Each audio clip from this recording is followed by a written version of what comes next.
Praise the Lord friends, I hope you all fine. प्रभु आप सभी को बहुत बहुत आशीषित करें। और आज हम जो है सैबथ स्कूल करने जा रहे हैं, वो है 19 मार्च और दिन है ट्यूसडे, जो कि आज का है। तो मैं आज के सैबथ स्कूल में आपका जो है स्वागत करती हूँ। प्रभु बहुतायत के साथ आपको और आपके परिवार को बहुत बहुत आशीष दें, और इसी तरह से आप परमेश्वर के वचन का अध्ययन करें और आप अपने जीवन में पाएंगे कि आप आशीषित महसूस करेंगे और प्रभु आपको बहुत बहुत आशीष देंगे। आपका जीवन जो है बदलता चला जाएगा। और प्रभु का वचन ही वो जो है चांदी है, वो चांदी के समान ताया हुआ वचन हम पर जो है परमेश्वर जो है जब जो है उड़ेलते हैं तो हम शुद्ध सोने की तरह निखर के आते हैं।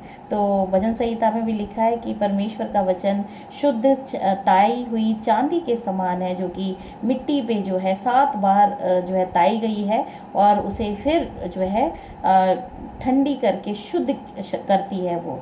तो जिस तरह से एक चांदी को जो है मतलब शुद्ध किया जाता है, उस प्रोसेस के दौरान जो है उसको कई बार उसको किया जाता है, उसको जो है शुद्ध किया जाता है। उसी तरह से ये वचन भी हम जितनी बार जो है परमेश्वर का वचन हम पढ़ते हैं तो उतनी ही बार हम जो है एक शुद्ध सोने के समान जो है हम खरे बनते चले जाते हैं। ये वचन हमारे जीवन को है बदलता है, हमारे हृदय को जो है आर पार छेदता है, और पवित्र आत्मा हमें जो है कायल करती है और हमारा जीवन बदलता चला जाता है। तो परमेश्वर का वचन शुद्ध ताए हुए जो है शुद्ध सोने के समान है। तो हम जो है इसे पढ़ें, इसको पढ़ने से ही हम जो हैं शुद्ध बनते चले जाएंगे।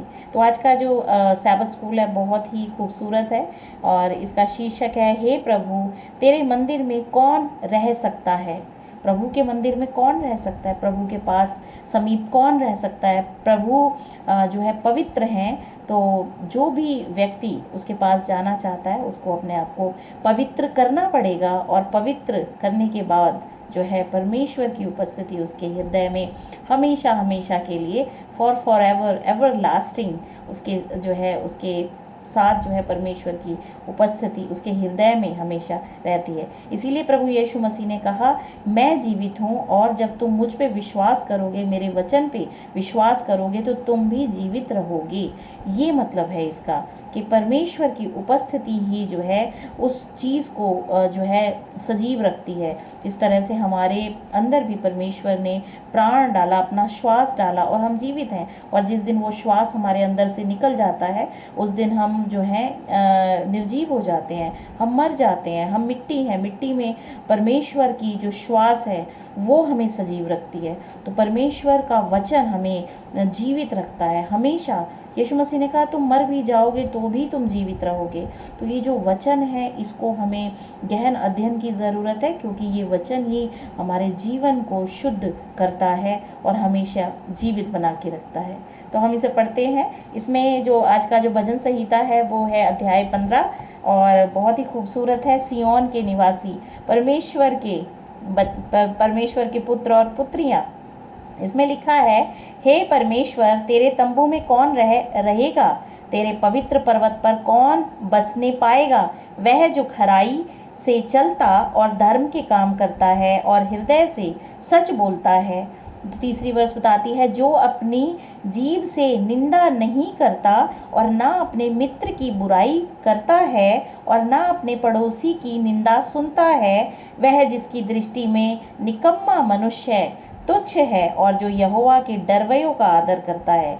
जो शपथ खाकर बदलता नहीं चाहे उसे हानि उठानी पड़े। जो अपना रुपया ब्याज पर नहीं देता और निर्दोष की हानि करने के लिए घूस नहीं लेता।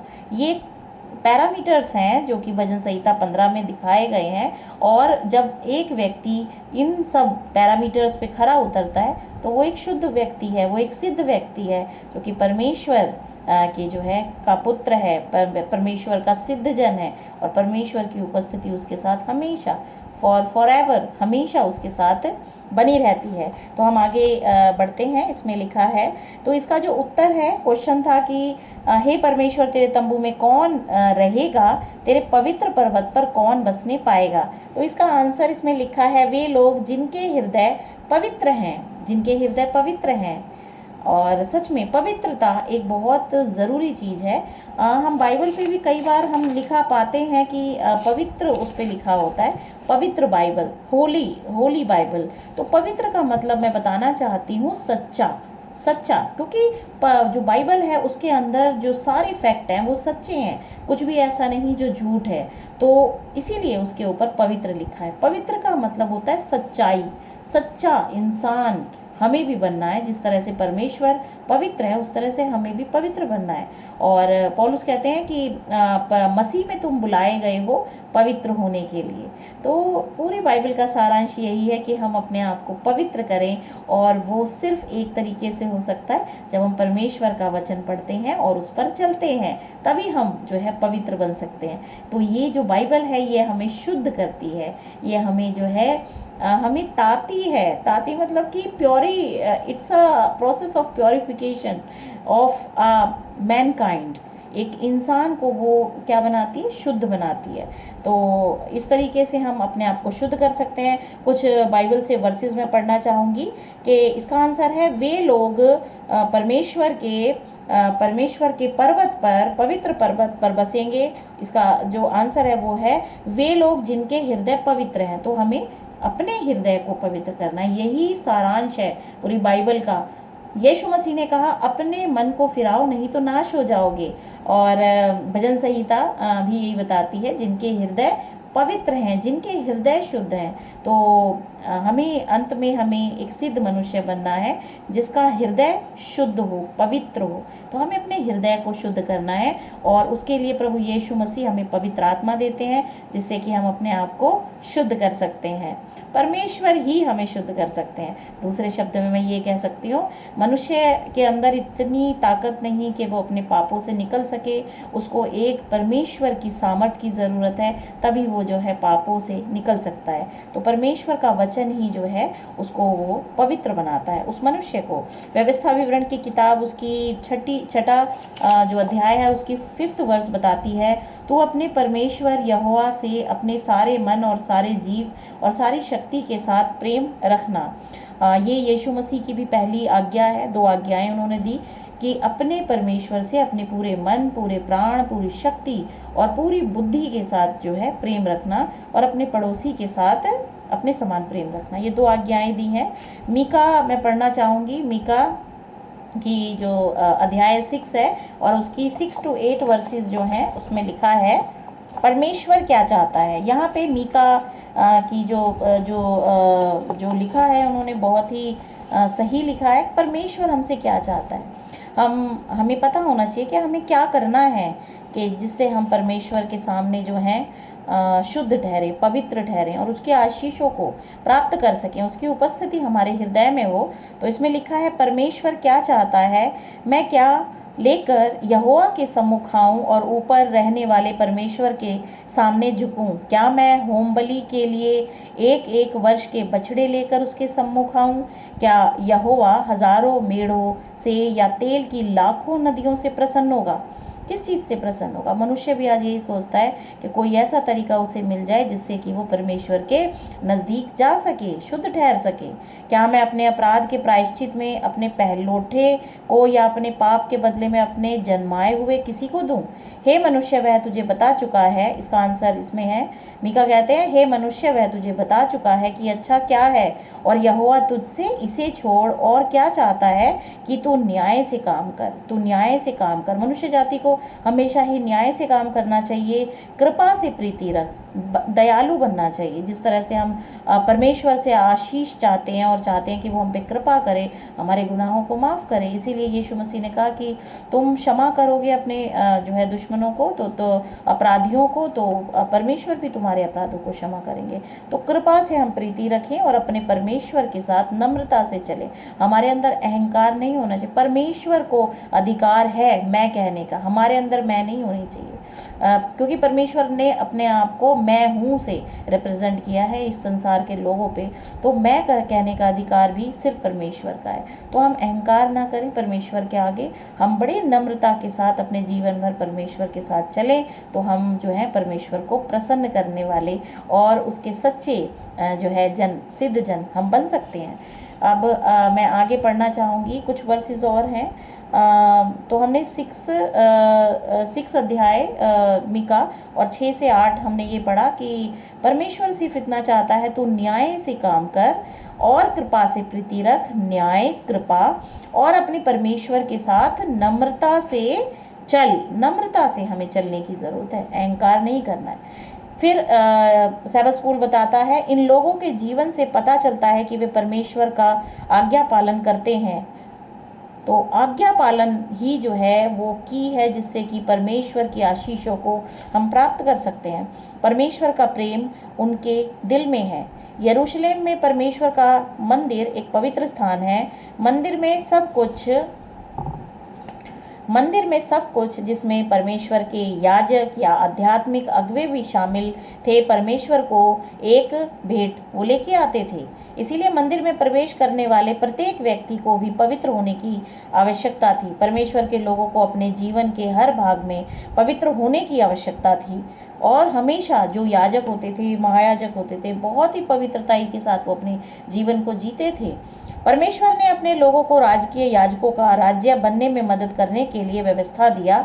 जब परमेश्वर के राजकीय याजक परमेश्वर की आराधना करने आते हैं तो उन्हें पवित्र होने की आवश्यकता होती है। उनका जीवन पवित्र होना चाहिए ताकि वे परमेश्वर के वादे के मुताबिक आशीष अन्य लोगों के साथ साझा कर सकें। इवन जो याजक थे, जो उसके सामने यहोवा परमेश्वर के सामने बलिदान का लहू लेके जाते थे, उनको पवित्र होने की ज़रूरत थी, जिससे कि जो आशीष परमेश्वर वो देते थे वो तभी वो साझा कर सकते थे लोगों के साथ। पवित्र होने का मतलब क्या है, यहाँ पे बाइबल बताती है कि पवित्र होने का मतलब क्या है। तो इसके आंसर के लिए भजन संहिता अध्याय 24 और उसकी 3 to 6 हम पढ़ेंगे।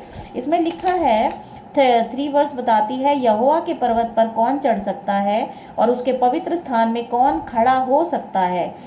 जिसके काम निर्दोष और हृदय शुद्ध हैं, जिसने अपने मन को व्यर्थ की बात की ओर नहीं लगाया और ना कपट से शपथ खाई है। हमारे काम निर्दोष हों, हम दोषी न ठहरें अपने विवेक में या दूसरे के प्रति, और हमारे हृदय शुद्ध हों और अपने मन को हम कभी भी व्यर्थ की बातों पे, व्यर्थ की बात जो परमेश्वर के विरोध में बातें हैं, उनकी ओर नहीं लगाएं और न कपट से हम कोई शपथ खाएं। वह यहोवा की ओर से आशीष पाएगा, वह व्यक्ति यहोवा की ओर से आशीष पाएगा।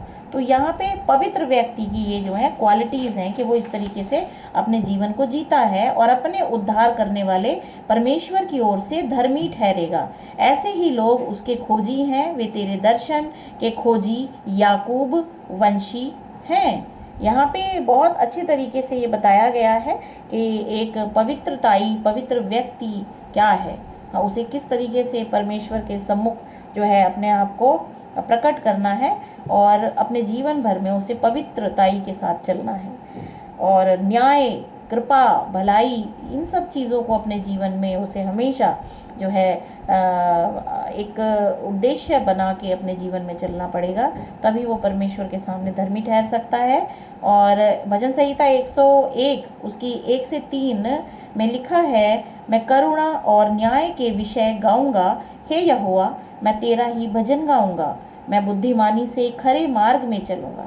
तो कोई भी व्यक्ति जो परमेश्वर के सामने जो है पवित्र ठहराना चाहता है अपने आप को और परमेश्वर की आशीषों को पाना चाहता है, तो वो बड़ी बुद्धिमानी के साथ जो है वो खरे मार्ग पे चलने का एक संकल्प लेता है और वो परमेश्वर के ही जो पसंद जो आज्ञाएं हैं उन आज्ञाओं का पालन करता है। और यह शपथ लेनी पड़ेगी उस व्यक्ति को। इसीलिए लिखा है इसमें दूसरी वर्ष में, मैं बुद्धिमानी से खरे मार्ग में चलूँगा, तू मेरे पास कब आएगा, मैं अपने घर में मन की खराई के साथ अपनी चाल चलूँगा। बड़ी सच्चाई के साथ, कोई देख नहीं रहा है तो भी हमें सच्चाई के साथ जो है अपनी चाल चलन को बनाना है और अपनी निगाहों में हमें जो है एक सिद्ध इंसान बनना, हमें दिखाने के लिए नहीं बनना है, क्योंकि हमारे हृदय में परमेश्वर जो है वास करते हैं, उसकी पवित्र आत्मा वास करती है, तो हमें खुद को शुद्ध बनाना है अपनी निगाह में। इसीलिए हम ये बात लिखी है कि मैं अपने घर में अपने मन की खराई के साथ अपनी चाल चलूँगा, अपने चाल चलन को सुधारूंगा। मैं किसी ओछे काम पर चित्त ना लगाऊंगा, मैं कुमार्ग पर चलने वालों के काम से घिन रखता हूँ, ऐसे काम में मैं ना लगूंगा। तो ये सब कामों को करने के लिए हमें भी दृढ़ संकल्प लेना चाहिए, तभी हम परमेश्वर के पर्वत पर आ सकते हैं। क्या चीज़ हमें पवित्र बनाती है? परमेश्वर हमें परिपूर्ण हृदय देते हैं। परफेक्ट शब्द हिब्रू शब्द टैमिन से आया है। टैमिन का अर्थ है कुछ ऐसा जो संपूर्ण या परिपूर्ण हो, एक उत्तम लता पूर्ण और स्वस्थ होती है। यहाँ पे यहेजकेल 15:5 वर्ष में बताना चाहूँगी। इसमें लिखा है, देख जब वह बनी थी तब भी वह किसी काम की ना थी, फिर जब वह आग में का ईंधन होकर भस्म हो गई तब किस काम की हो सकती है। यहाँ पे बताया गया है कि जो शुद्ध है, शुद्धता उसके अंदर वास होनी चाहिए, वही पवित्र हो सकता है। परमेश्वर को उपहार के रूप में चढ़ाए जाने वाले जानवर टैमिन होने चाहिए। लेवी व्यवस्था अध्याय 22 और उसकी 21, 22, 23, 24 4 वर्सेस को मैं पढ़ना चाहूँगी। इसमें लिखा है, और जो कोई बैलों या भेड़ बकरियों में से विशेष वस्तु संकल्प करने के लिए या स्वेच्छा बलि के लिए यहोवा को मेल बलि चढ़ाए, तो ग्रहण होने के लिए आवश्यक है कि वह निर्दोष हो, उसमें कोई भी दोष ना हो। तो उसी तरह से हमें भी अपने आप को दोष मुक्त करना है और अपने आप का बलिदान करके परमेश्वर के सम्मुख जो है हमें पेश होना है। जो अंधा, जिस तरह से यहाँ पे लिखा है कि कोई भी जो पशु जिसकी बलि दी जानी है वो ना तो अंधा हो या कोई अंग का टूटा या लूला और उसमें कोई रसोली या खोरा या खुजली, ऐसो को यहोवा के लिए ना चढ़ाना। उनको वेदी पर यहोवा के लिए हव्वे ना चढ़ाना। जिस किसी बैल या भेड़ या बकरी का कोई अंग अधिक या कम हो उसको स्वेच्छा बलि के लिए चढ़ा सकते हो, परंतु मन्नत पूरी करने के लिए वह ग्रहण ना होगा। जिसके अंड दबे या कुचले या टूटे या कट गए हों उसको यहोवा के लिए ना चढ़ाना, और अपने देश में भी ऐसा काम ना करना। तो परमेश्वर ने जो बलिदान वो लेते थे वो शुद्ध होना चाहिए। वो उन्होंने जो है परमेश्वर ने पहले ही ये इंस्ट्रक्शन दे दिए थे कि वो शुद्ध होना चाहिए। तो इस तरह से देखते हैं कि परमेश्वर जब पशुओं को शुद्ध बलिदान लेता है तो मनुष्य को भी वो जो है चाहता है कि वो शुद्ध हो जाए उसके आगे आने से पहले। तो यहाँ पे हमने पढ़ा कि जानवर जो हैं वो बीमार, अंधे, अपंग या टूटी हड्डी वाले नहीं होने चाहिए। उत्तम शब्द सच्चाई से भरे हुए हैं, ये शब्द झूठ नहीं बोलते। अय्यूब 36 की 4th वर्स बताती है, निश्चय मेरी बातें झूठी ना होगी, वह जो तेरे संग है वह पूरा ज्ञानी है। और तो एक संपूर्ण हृदय, एक पवित्र हृदय या ऐसा हृदय जो पाप से शुद्ध है, वही जो है परमेश्वर के सामने जो है ग्रहण योग्य है। तो हम अपने हृदय को शुद्ध करें। और कुछ वर्सेस पढ़ना चाहूँगी। इसमें भजन संहिता 24:4 लिखा है कि जिसके काम निर्दोष और हृदय शुद्ध है और जिसने अपने मन को व्यर्थ की बात की ओर नहीं लगाया और न कपट से शपथ खाई है, और ऐसा ही व्यक्ति जो है वो पाप से शुद्ध है। ऐसा ही पवित्र हृदय, ऐसा ही हृदय जो है परमेश्वर के सामने जो है ग्रहण योग्य है। भजन संहिता 15:2 बताती है, वह जो खराई से चलता है, धर्म के काम करता है और हृदय से सच बोलता है। तो सच्चाई उसके अंदर होनी चाहिए, उसका हृदय सच्चा होना चाहिए और हमेशा वो हृदय से जो है सच्चाई से बोले वो और खराई से चले और धर्म के काम करे, ये ज़रूरी है। एक सिद्ध हृदय वाला व्यक्ति परमेश्वर को खोजता है। भजन 24:6 में लिखा है कि एक सिद्ध हृदय वाला व्यक्ति परमेश्वर को खोजता है, ऐसे ही लोग उसके खोजी हैं, वे तेरे दर्शन के खोजी याकूब वंशी हैं। तो हमारा हृदय जब शुद्ध होगा तभी जो है परमेश्वर को हम खोज सकते हैं और परमेश्वर की क्षमा से ही हम शुद्ध हो सकते हैं। यीशु मसीह के द्वारा जो बहाया गया लहू है उसी से ही हमारे पाप क्षमा होते हैं, क्योंकि वो एक पापी, वो निर्दोष जो और निष्पाप था, पर प्रभु यीशु मसीह निष्पाप थे, इसीलिए उसके लहू से ही हमारे पाप क्षमा हो सकते हैं। तो परमेश्वर जो है वो निष्पाप बलिदान लेते हैं, निष्पाप जो है हमें बनना है, निष्पाप जिसमें कि कोई भी अधर्म के काम ना हो। और प्रभु यीशु मसीह निष्पाप थे और निर्दोष थे, और उनके बलिदान को परमेश्वर ने स्वीकार किया है समस्त मानव जाति के पापों की क्षमा के लिए। तो परमेश्वर की क्षमा से ही एक मनुष्य के हृदय को शुद्ध किया जा सकता है। जब कोई व्यक्ति पर प्रभु यीशु मसीह को ग्रहण कर लेता है और वो एक्सेप्ट कर लेता है, प्रभु ने मेरे लिए जो है मेरे पापों के लिए अपनी जो है कुर्बानी दी और उसके लहू से मेरे पाप क्षमा हो गए, क्योंकि वो निर्दोष और निष्पाप निष्कलंक मेमना था परमेश्वर का, जिसके लहू से पाप क्षमा हो सकते हैं। तो जब हम ये विवेक हमारा मान लेता है तो हमारे पाप शुद्ध हो जाते हैं। भजन 51 अध्याय और उसकी 2 से 10 वर्ष में पढ़ना चाहूँगी। भजन संहिता ये किताब उसका 51 चैप्टर और उसकी 2 से 10 बताती है, मुझे भली भांति धोकर मेरा अधर्म दूर कर, क्योंकि सिर्फ परमेश्वर ही किसी मनुष्य के अधर्म को दूर कर सकते हैं। और यहाँ दाऊद कह रहे हैं, मेरा पाप छुड़ाकर मुझे शुद्ध कर, मैं तो अपने अपराधों को जानता हूँ और मेरा पाप निरंतर मेरी दृष्टि में रहता है। तो यहाँ पे हमें भी अपने पापों को स्वीकार करके उनको जो है उनके लिए परमेश्वर के पास जाना चाहिए, अपने हृदय को शुद्ध करना चाहिए और सच्चा पश्चाताप करके अपने जीवन में हमें परमेश्वर के आगे बने रहना चाहिए। मैंने केवल तेरे ही विरुद्ध पाप किया है और जो तेरी दृष्टि में बुरा है वही किया है, ताकि तू बोलने में धर्मी और न्याय करने में निष्कलंक ठहरे। देख, मैं अधर्म के साथ उत्पन्न हुआ और पाप के साथ अपनी माता के गर्भ में पड़ा। देख, तू हृदय की सच्चाई से प्रसन्न होता है और मेरे मन ही में ज्ञान सिखाता है। परमेश्वर सिर्फ हृदय की, जब हमारा हृदय सच्चा होता है तभी वो प्रसन्न होते हैं। और आगे लिखा है, मेरे मन ही में ज्ञान सिखाएगा। जब हम ये ज्ञान पवित्र आत्मा हमें कायल करता है कि हम पापी हैं, परमेश्वर के विरुद्ध हमने जो है विरोध में काम किया है, तो हमारा हृदय जो है पवित्रताई की तरफ चलता है, वो परमेश्वर को खोजता है। और फिर हम जो है प्रभु यीशु मसीह के जो है पवित्र लहू से हम जो है क्षमा किए जाते हैं, उसके बलिदान से। और फिर हम जो है हमारे मन में परमेश्वर का ये ज्ञान समा जाता है कि प्रभु यीशु मसीह के द्वारा हमारे पाप क्षमा हो गए हैं। और जो है प्रभु इस तरीके से हमें शुद्ध और एक सिद्ध जन बनाते चले जाते हैं। जूफा से मुझे शुद्ध कर तो मैं पवित्र हो जाऊंगा, मुझे धो और मैं हिम से भी अधिक श्वेत बनूंगा। मुझे हर्ष और आनंद की बातें सुना, जिससे जो हड्डियां तूने तोड़ डाली हैं वे मगन हो जाएं। अपना मुख मेरे पापों की ओर से फेर ले। परमेश्वर ने तो 2000 साल पहले एक प्रोसेस शुरू कर दिया, एक बलिदान दे दिया है कि जो व्यक्ति उस पर विश्वास करे उसके पाप क्षमा किए जाएंगे। तो परमेश्वर के दृष्टि में वो सभी व्यक्ति जो कि ये स्वीकार कर लेते हैं और अपने जीवन को सच्चाई से जीते हैं, वो जो है शुद्ध ठहरेंगे, वो उसके लोग हैं। और यहाँ पे लिखा है, दाऊद कहते हैं, मेरे सारे अधर्म के कामों को मिटा डाल। हमें भी यही प्रार्थना करनी है, हमारे कामों अधर्म के कामों को मिटा डाल।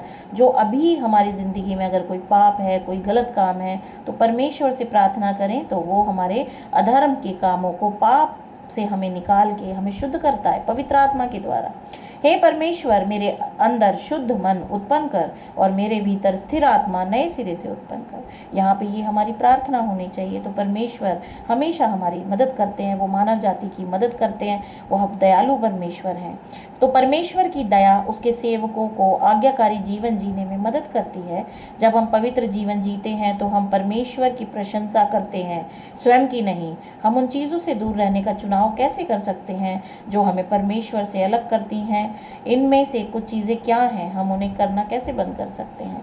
जो हमने अभी ये वर्ष पढ़ी कि हे परमेश्वर, मेरे मन को, मेरे अंदर शुद्ध मन उत्पन्न कर, मेरे भीतर स्थिर आत्मा नए सिरे से उत्पन्न कर और जो है मुझे शुद्ध कर।